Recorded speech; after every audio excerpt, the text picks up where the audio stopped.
नमस्कार। इस समय सियासी उठापटक बहुत तेज चल रही है। उत्तर प्रदेश में संगठन के चुनाव चल रहे हैं। भारतीय जनता पार्टी के जिला संगठन के जिला इकाइयों के चुनाव हो रहे हैं और इसके बाद प्रदेश अध्यक्ष के चुनाव होने हैं और भारतीय जनता पार्टी में राष्ट्रीय अध्यक्ष का भी चुनाव होना है। हम आज बात करेंगे उत्तर प्रदेश के चुनावों पर। मंडल अध्यक्षों के चुनाव हो चुके हैं। महानगर और जिला अध्यक्षों के नॉमिनेशन हो चुके हैं। अब तय होना है बहुत जल्द कि प्रदेश में अध्यक्ष कौन होंगे, किसके हाथ में कमान होगी। हमारे साथ वरिष्ठ पत्रकार राजेश शर्मा जी मौजूद हैं। राजेश भाई साहब नमस्कार, आपका स्वागत है। जी नमस्कार डॉक्टर साहब। तो बहुत तेज सरगर्मियां चल रही हैं इस वक्त बीजेपी के में। उठापटक बहुत तेज है। अभी तक मैं चाहूंगा कि पहले आप ये चर्चा करें कि बीजेपी का संगठन के चुनावों का इतिहास क्या रहा है और फिर हम बात करेंगे कि कौन कौन दावेदार हैं प्रदेश अध्यक्ष के। जी जी जी डॉक्टर साहब नमस्कार। डॉक्टर साहब, अगर मैं चूंकि 1980 में भारतीय जनता पार्टी का जन्म हुआ था, और अगर मैं उत्तर क्योंकि हमें उत्तर प्रदेश की बात करनी है, अगर मैं 1980 से अब तक की बात करूं तो डॉक्टर साहब अब तक 14 प्रदेश अध्यक्ष बने हैं। मैं 1980 में पहले जो प्रदेश अध्यक्ष थे वो माधव प्रसाद त्रिपाठी थे। दूसरे अध्यक्ष पूर्व मुख्यमंत्री कल्याण सिंह थे। तीसरे कलराज मिश्र थे। चौथे प्रदेश अध्यक्ष राजनाथ सिंह रहे। पांचवें ओम प्रकाश सिंह रहे। छठे विनय कटियार रहे। फिर केशीनाथ त्रिपाठी भी प्रदेश अध्यक्ष बने। रमापति राम त्रिपाठी प्रदेश अध्यक्ष बने। वर्तमान में जो कृषि मंत्री है सूर्य प्रताप शाही भी 2010 में प्रदेश अध्यक्ष बने। डॉक्टर लक्ष्मीकांत वाजपेयी भी प्रदेश अध्यक्ष रहे। केशव प्रसाद मौर्य जो आप डिप्टी मुख्यमंत्री हैं उत्तर प्रदेश की, ये भी प्रदेश अध्यक्ष रहे। महेंद्र नाथ पांडे जो केंद्रीय मंत्री रहे, ये भी प्रदेश अध्यक्ष रहे। स्वतंत्र देव सिंह जो अब कैबिनेट मंत्री हैं, ये भी प्रदेश अध्यक्ष रहे 2019 से 2022 तक। और वर्तमान में अभी भूपेंद्र चौधरी हैं डॉक्टर साहब। 25 जनवरी 2025 को जो मौजूदा प्रदेश अध्यक्ष है, इनका कार्यकाल खत्म हो जाएगा।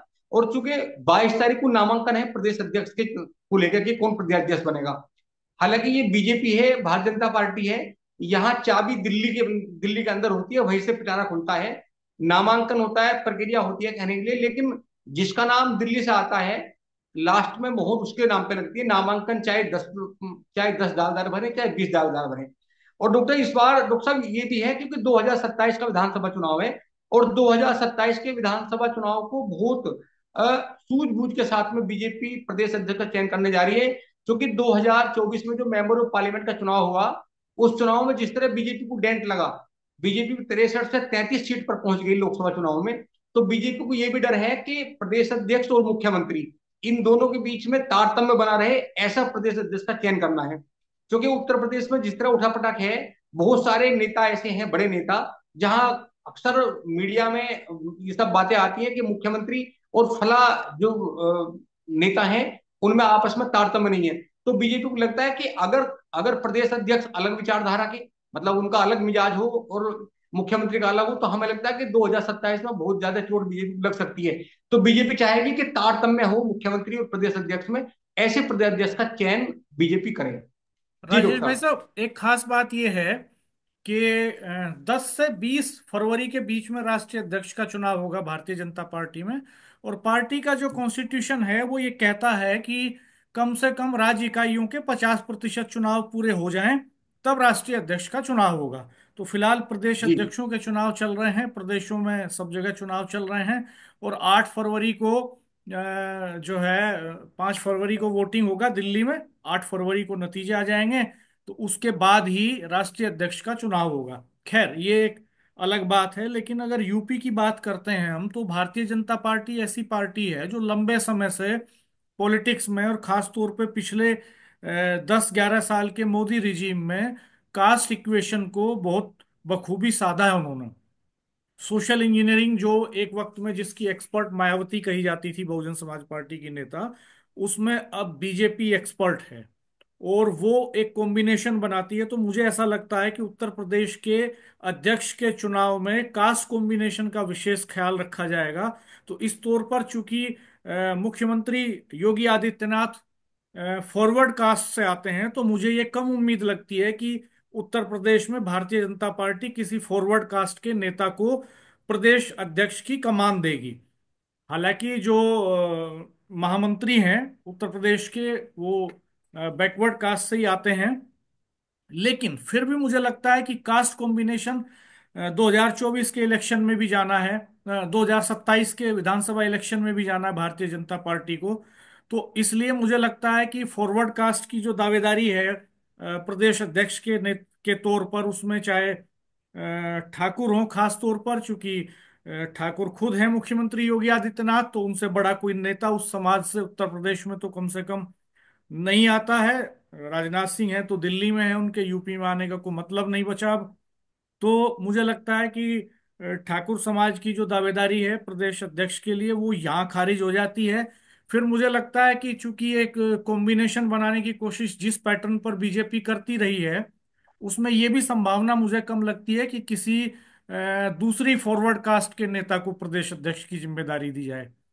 मुझे लगता, हालांकि दो दावेदार हैं ब्राह्मणों में भी, मौजूदा डिप्टी सीएम पाठक जी भी दावेदार हैं, और दिनेश शर्मा जी जो एक्स डिप्टी सीएम हैं, लखनऊ के मेयर भी रहे हैं, वो भी दावेदार हैं। लेकिन दावेदारी करना एक अलग बात है, पार्टी में दावेदारी सभी लोग करते हैं, लेकिन मुझे जो बीजेपी का 10-11 साल की पॉलिटिक्स का पैटर्न है उसके हिसाब से इसकी संभावना कम लगती है। अब अगर हम बात करें फिर बैकवर्ड कास्ट में और दलित्स में, तो दो दो रास्ते, दो चीजें लगती हैं कई बार। हालांकि ये बात आती है कि फॉरवर्ड कास्ट में ब्राह्मण को तरजीह दी जानी चाहिए, क्योंकि एक समय था जब यूपी में बीजेपी में सबसे ज्यादा जो कार्यकाल लंबा रहा है वो ब्राह्मण प्रदेश अध्यक्षों का ही रहा है, संख्या में भी सबसे ज्यादा रहे वो अब तक। और ये इस बार तर्क भी दिया जाता है कि ईस्टर्न यूपी की जो पॉलिटिक्स है उसमें एक बड़ा रोल प्ले करते हैं ब्राह्मण, उत्तर प्रदेश में सत्ता बनाने में अहम योगदान उनका रहता है। लेकिन मुझे लगता है कि बीजेपी इस समय फॉरवर्ड कास्ट के बजाय, वो फॉरवर्ड कास्ट तो उनका वोटर है ही, तो वो बैकवर्ड कास्ट और दलित्स को साधने की कोशिश करेगी। तो ऐसे में एक इक्वेशन और आड़े आता है राजेश भाई साहब। जैसे जी आप जो बात कह रहे हैं कि बीजेपी ये कोशिश करेगी कि सत्ता और संगठन के बीच में अच्छा तालमेल रहे, इसकी गुंजाइश अब मुझे कम लगती है, क्योंकि बीजेपी में लीडरशिप टेक ओवर करने का एक इंटरनल स्ट्रगल शुरू हो चुका है।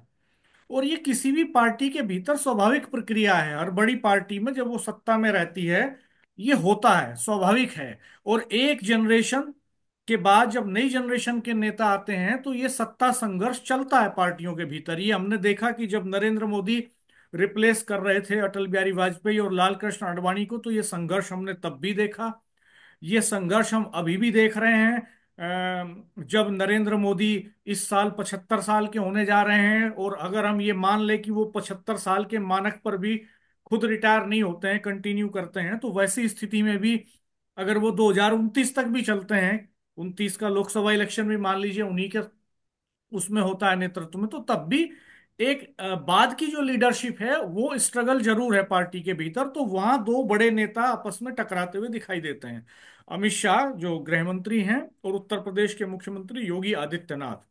तो ऐसे में ये जो संतुलन है जिसकी आप बात कर रहे हैं कि सत्ता और संगठन के बीच में तालमेल बेहतर रहे, इसकी गुंजाइश कम लगती है। हालांकि ये लिटमस टेस्ट भी होगा प्रदेश अध्यक्ष का चुनाव इस बात का। अगर प्रदेश अध्यक्ष कोई ऐसा शख्स आता है जिसका समीकरण योगी आदित्यनाथ के साथ बेहतर नहीं है, तो ये माना जाएगा कि अभी अमित शाह और मोदी का रिजीम लंबा चलने वाला है, अभी योगी आदित्यनाथ रिप्लेस नहीं करने जा रहे हैं और वो उत्तर प्रदेश की सियासत में ही बने रहेंगे।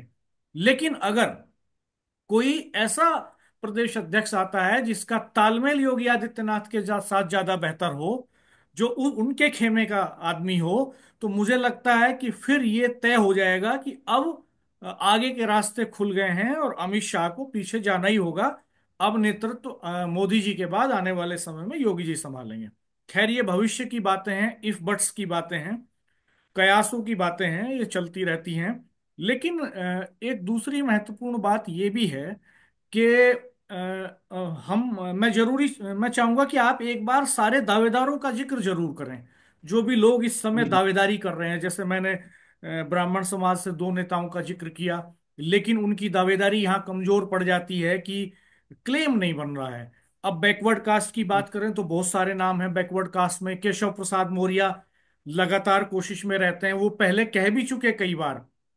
पिछले दिनों जब विवाद हुआ था तो केशव प्रसाद मौर्य ने कहा कि सत्ता से बड़ा होता है संगठन, हमेशा सरकार से बड़ा होता है संगठन। तो तब ये संकेत मिले कि शायद केशव प्रसाद मौर्य अगले उत्तर प्रदेश के प्रदेश अध्यक्ष होंगे। वो पहले रह भी चुके, डिप्टी सीएम भी हैं, इंटरेस्टेड भी हैं वो, जैसा बताया जाता है। तो एक उनकी दावेदारी है, लेकिन एक ऐसे वक्त में जब ये कंट्राडिक्शन सतह पर हैं, जनता के बीच में हैं, तब एकदम केशव प्रसाद मौर्य को जिम्मेदारी दे देना, ये इससे कहीं ये खतरा तो नहीं बढ़ेगा कि कंट्राडिक्शंस और बढ़ जाएंगे इन फ्यूचर? ये देखने वाली बात होगी। यहाँ आके थोड़ा सा मुश्किल में फंस जाते हैं केशव प्रसाद मौर्य, क्योंकि उनका समीकरण जो आप कह रहे हैं कि सत्ता और सरकार का समीकरण अच्छा हो, तो वो समीकरण उनका अच्छा नहीं माना जाता वो सत्ता के साथ फिलहाल, योगी जी के साथ। अब पिछड़ों में एक दावेदार भूपेंद्र चौधरी भी हैं, जो अभी के प्रदेश अध्यक्ष हैं। और बीजेपी का ये अतीत रहा है कि वो पूर्व में रिपीट करती रही है प्रदेश अध्यक्षों को। कई प्रदेश अध्यक्ष ऐसे रहे जो दो दो तीन तीन टेन्योर तक भी रहे। तो भूपेंद्र चौधरी ने अपने इस कार्यकाल में, चूंकि वो ये जो सामंजस्य की बात है, कहीं सतह पर नहीं आया भूपेंद्र चौधरी की तरफ से। जिस तरह से कंट्राडिक्शंस केशव प्रसाद मौर्य के साथ सतह पर आए थे, वैसे भूपेंद्र चौधरी के साथ कहीं भी सरकार के, सत्ता के और संगठन के टकराव सतह पर नहीं आए।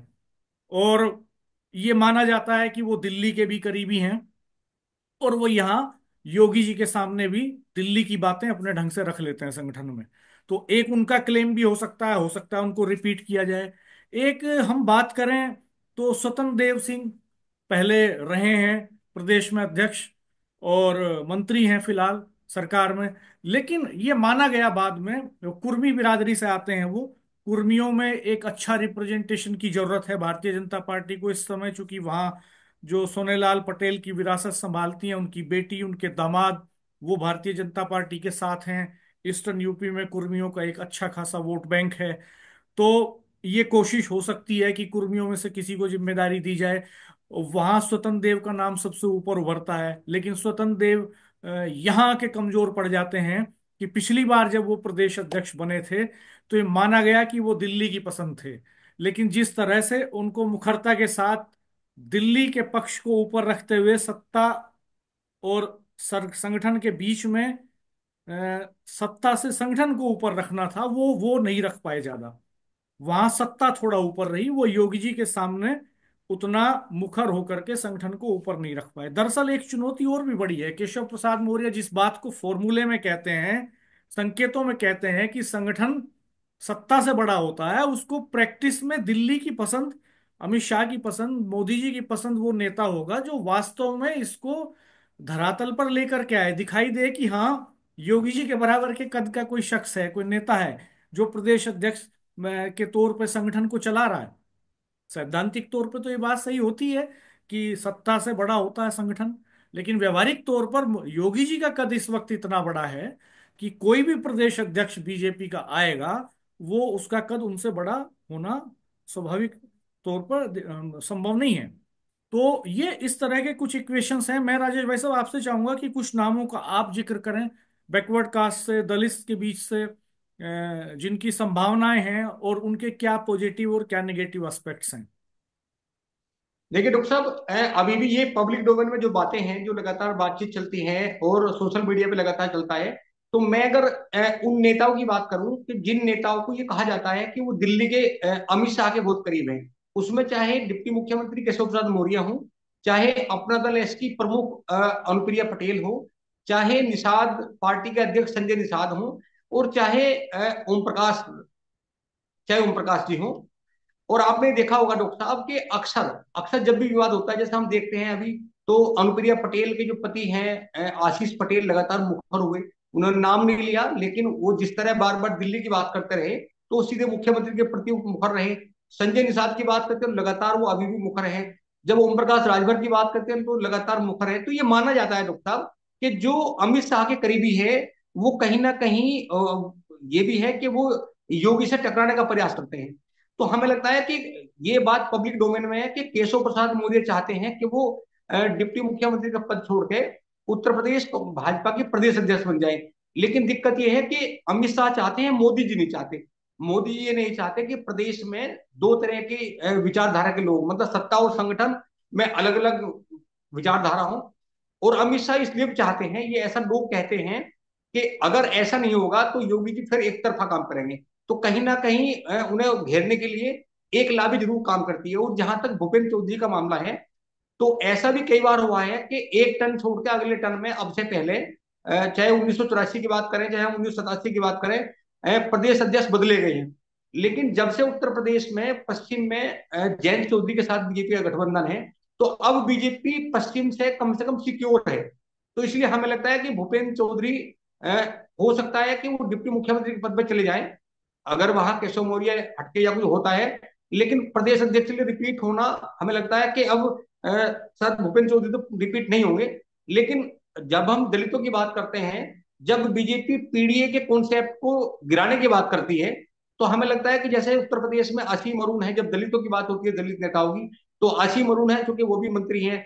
ब्रजलाल हैं जो पहले डीजीपी रहे उत्तर प्रदेश के, वो भी बहुत ताकत में है, खुद राष्ट्रपति है। तो अब ऐसे बहुत सारे ताकतवर लीडर, दलित लीडर हैं बीजेपी में।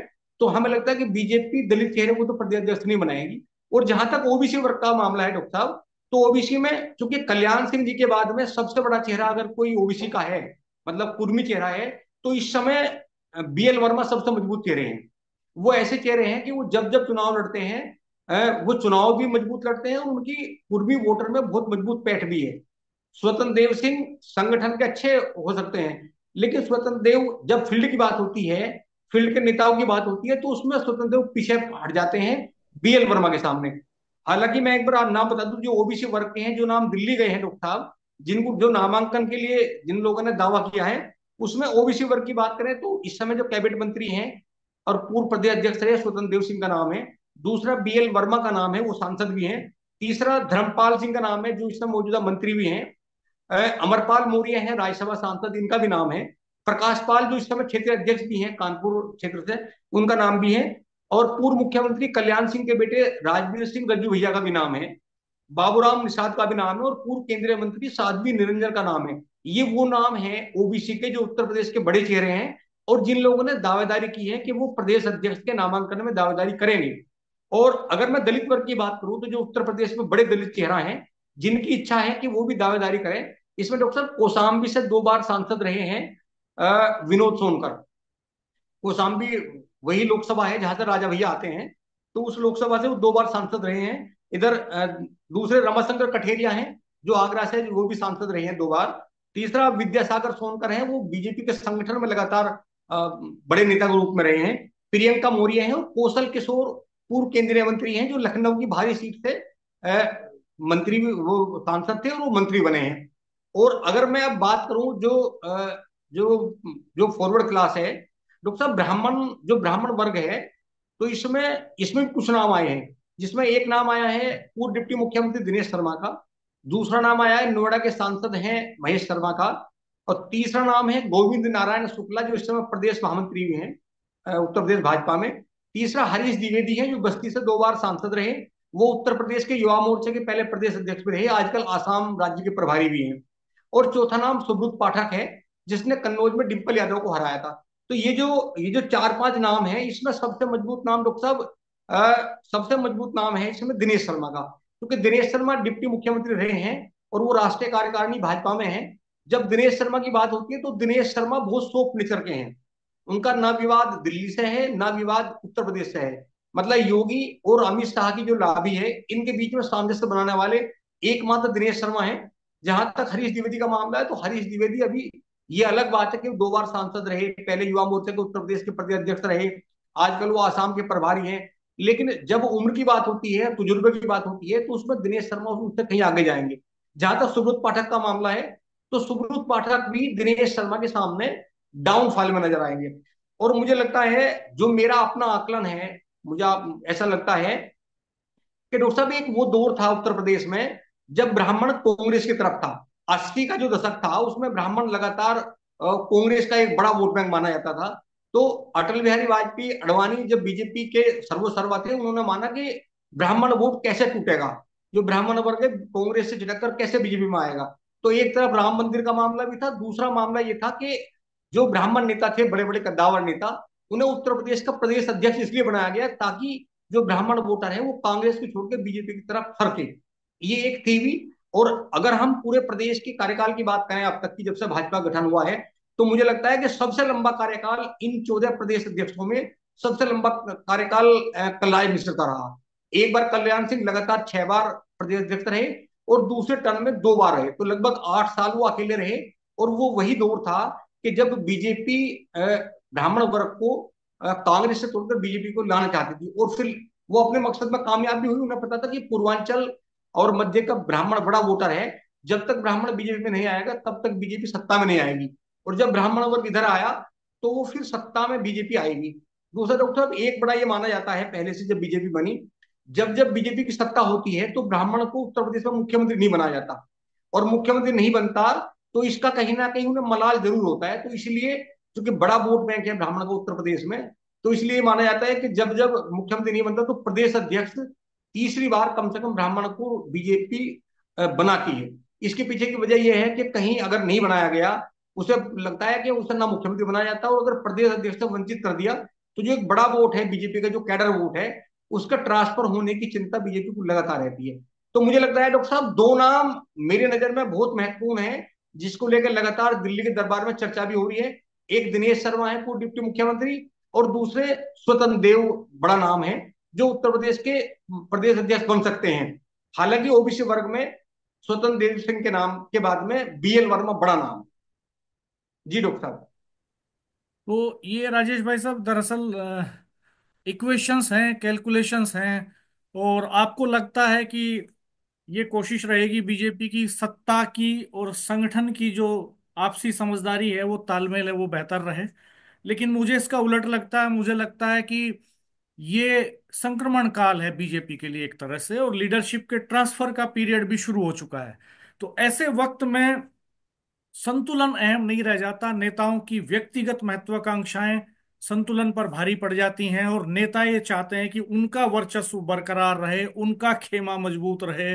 तो इससे ये सत्ता संघर्ष और भी बढ़ता है दलों के भीतर। अतीत में हमने ऐसा कांग्रेस में भी देखा, ऐसा हमने जनता पार्टी में भी देखा, जनता दल के भीतर भी हमने ऐसा देखा, और भारतीय जनता पार्टी के भीतर भी इस तरह की आंतरिक प्रतिस्पर्धाएं अतीत में भी होती रही हैं।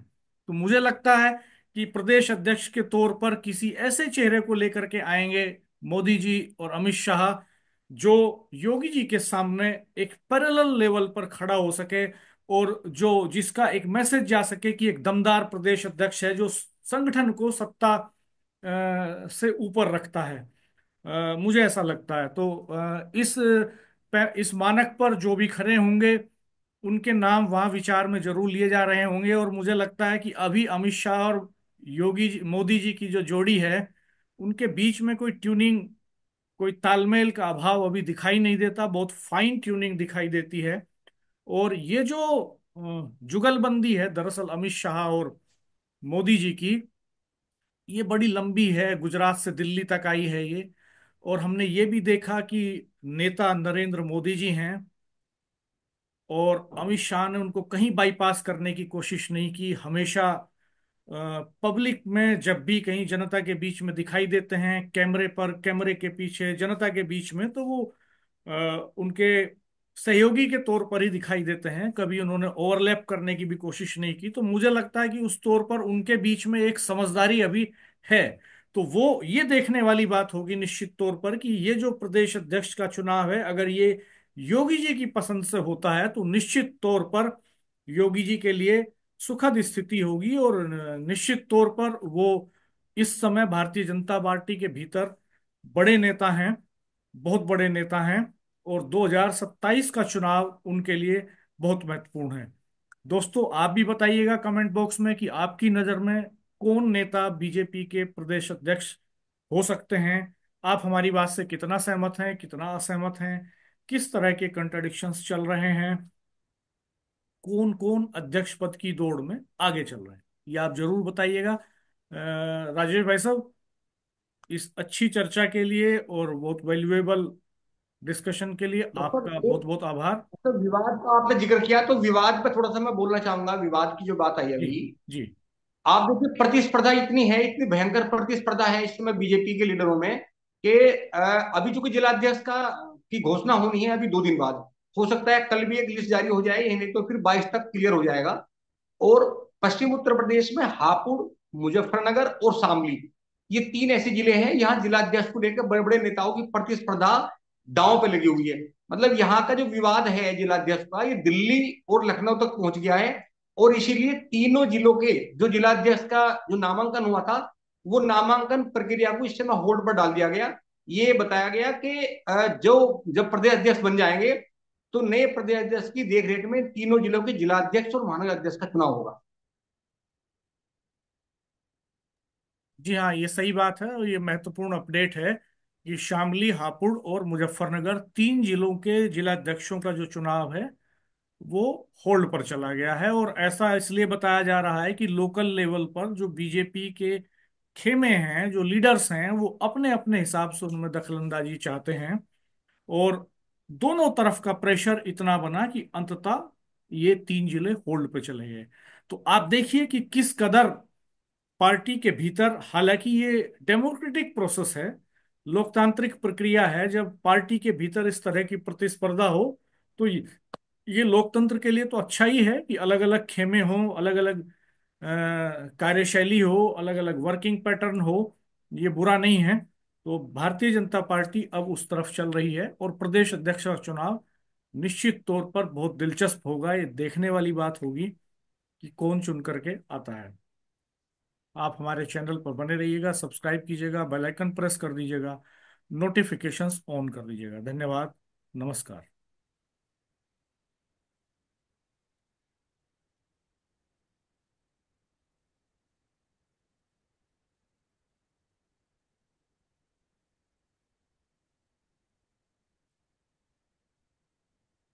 हाँ राजेश भाई साहब। अभी ये वो नहीं हुआ, जो मेरे ख्याल में अभी एंड हो गया क्या?